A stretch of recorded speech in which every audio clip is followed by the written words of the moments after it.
Murder by the Book was the first episode in Season 1 of Columbo, and it's one of Steven Spielberg's finest achievements as a television director for Universal in the early 1970s. I've seen it twice now, and it still holds up. It's well acted, it's intelligently written, and it's all-around great entertainment. The thing I remember most about it is the villain, the evil Ken Franklin, played by the late Jack Cassidy in a performance which reminds me a lot of Robert Walker in Strangers on Train. He's just a great villain, a devious murderer who you don't really want to see get caught. I mean, you kind of feel sorry for him. He's an untalented writer whose reputation relies entirely on these Mrs. Melville mystery books which he didn't even write. He needed his partner to do all the writing for him. And when Columbo finally gets in on the case, you can tell Ken Franklin is practically daring him to solve the crime. He knows he's playing the perfect murder, and it's amusing for him to see this seemingly ignorant detective fumble his way through all the dead ends. But since most of the episode is told from Ken Franklin's point of view, I actually found Columbo to be a little bit irritating. Part of me doesn't want to see Ken Franklin get caught, and Columbo just won't leave him alone. In every other scene, Columbo pesters him with one question after another. It's the little details, like the fact that Ken Franklin took a car instead of a plane when he heard his partner disappeared, or how he opened his mail at a time when most grieving people wouldn't have bothered. It's these seemingly insignificant details which add up to a bigger picture, that this guy is a killer.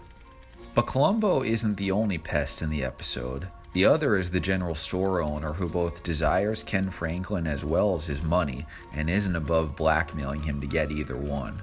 When it came to this character's death scene, Spielberg and creator William Link thought it would be a good idea to cut out her scream so that you'd hear nothing coming out of her mouth as the camera cut to black. The show's other creator, Richard Levinson, hated this idea, but it does kind of work in a weird way, maybe because it's so unexpected. The script was written by young Steven Bochco, who of course later became a television legend in his own right.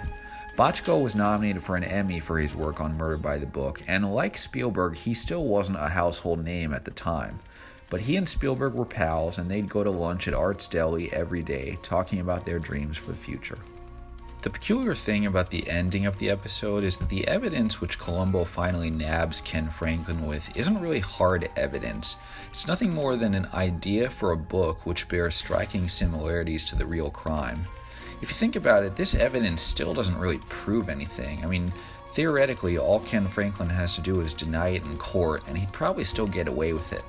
My theory is that since Ken Franklin's life is inherently pointless, after all he's better at killing people than he is writing books, perhaps he finally just has to accept the fact that his purpose in life is to A. commit the perfect murder, and B. get caught by Lieutenant Columbo. Hence why he gives himself up at the end and sadly admits, "You want to know the irony of all this? That is my idea. The only really good one I ever had. I must have told it to Jim over 5 years ago. Whoever thought that idiot would write it down." On a more disturbing note, two of the actors in Murder by the Book would later die in the mid-1970s under strange and tragic circumstances. Actress Barbara Colby was murdered in a parking lot in 1975. A year later, in 1976, Jack Cassidy would die in an apartment fire, reportedly caused by his own cigarette when he fell asleep drunk. This makes both of their performances even more haunting to watch. As for Peter Falk, he had a reputation of being a difficult actor to work with. He was very protective of the Columbo character, longed for more creative control over the show, and allegedly would get in screaming matches with Richard Levinson and William Link every day. It took Levinson and Link 2 months to get Falk to approve of Spielberg as director, particularly since Spielberg was only 24 years old at the time and hadn't done much. It was only after they showed him Spielberg's brilliant psychiatrist episode Par for the Course that Falk finally remarked, "The kid is good," and approved Spielberg to direct the episode. As Falk himself would later comment 20 years later, "Let's face it, we had some good fortune at the beginning. Our debut episode in 1971 was directed by this young kid named Steven Spielberg. I told the producers, Lincoln Levinson, this guy is too good for Columbo. Let me tell you the thing I most appreciate about Steven.